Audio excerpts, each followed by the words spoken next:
Hi guys, good morning. Ito po yung paglabas namin sa airport at sumakay kami ng tricycle kasi wala namang van sa loob ng airport. Bawal na, hindi na kagaya ng dati na paglabas mo pa lang naandyan na yung van. Ngayon kailangan mong sumakay ng tricycle doon sa may labasan. Po. And then doon sa labasan while nag-antay, kumain na kami ng lunch dito. Ito po ay Korean food. Mura lang, 100 po ang bawat order. So sa lahat po na pastor na magbiyahe, ito lang po ang dapat niyong gawin. Sasakay kayo ng tricycle. Ang worth po ng bayad ng tricycle is 200 pesos. At yun, ito na yung van na nagsundo sa amin. At sa pagsundo sa amin, dumaan pa kami sa tawag nito, sa isang mall. Yan, Robinson. Dahil nag-antay pa na ibang pasahero ang van papuntang Taytay. Ayan po yung aming ganap nung pagbaba namin galing airport. Eksaktong 3 o'clock po, umalis kami sa may Robinson. Ito na yung biyahe namin papuntang Taytay po. Yan ang biyahe namin. Okay lang, smooth ang takbo po ng sasakyan.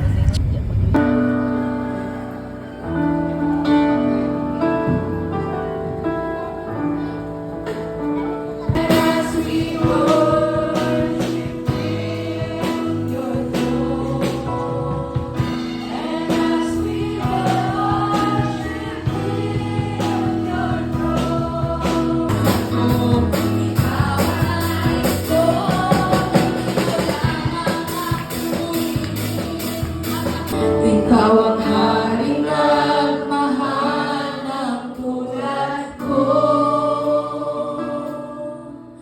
Ginawa mong lahat, pag-ibig mo ay tapat at wagas.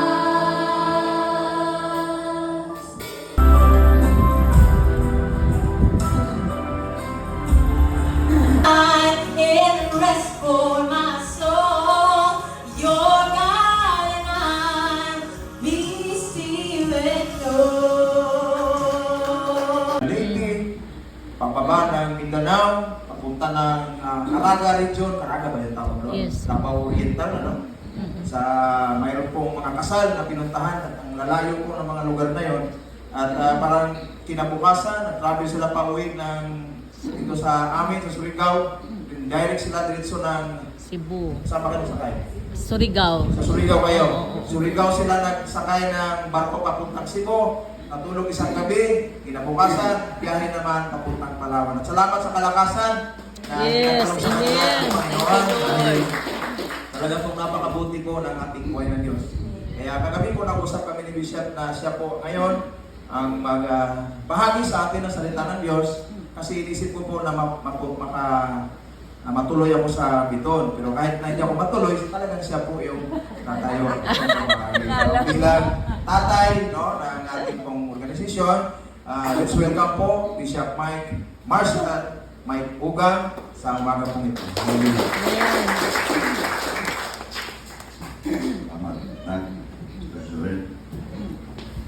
Magandang umaga mga tagalangit. Beginning to sing, he cried saying, Lord, save me. And immediately Jesus stretched forth his hand and caught him and said to him, O thou of little faith, why didst thou doubt? And when they had come into the boat, the wind ceased. Last verse. Then they that were in the boat came and worshipped him, saying, In truth, thou art the Son of God. Shall we bow our head and let us pray?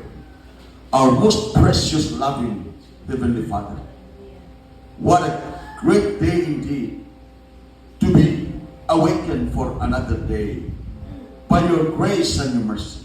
Kapatid, that is unusual. That is not normal. Amen. Kaya nga, kinakailangan kung nais nating makaranas ng pagkilos ng Diyos sa buhay natin, kinakailangan abnormal tayo. Pagkatapos po ng gawain namin nung Sunday sa Save Si Taytay, sa hapon dumiretso po kami sa Mindong. Dito po nagkaroon ng gawain. Yan po ang church ng Mindong. Ganda ng mga mangga nila po. Ang daming tanim nilang mga bayabas.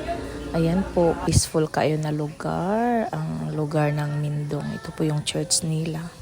Kay buti ng Diyos, kay buti. And then pagkatapos sa aming gawain, lumabas kami. Yan po yung lugar. Malawak po ang lupain. At pupunta kami doon sa isang kapatiran po, isang pastor. Sa kanilang bahay, titingin kami sa kanilang pananim. At salamat talaga kasi pag-uwi namin, pinabaunan kami ng mga gulay na kanilang pananim. So yun po ang ganap namin sa Mindong. Guys, oh. Ano mo? Ayan, oh.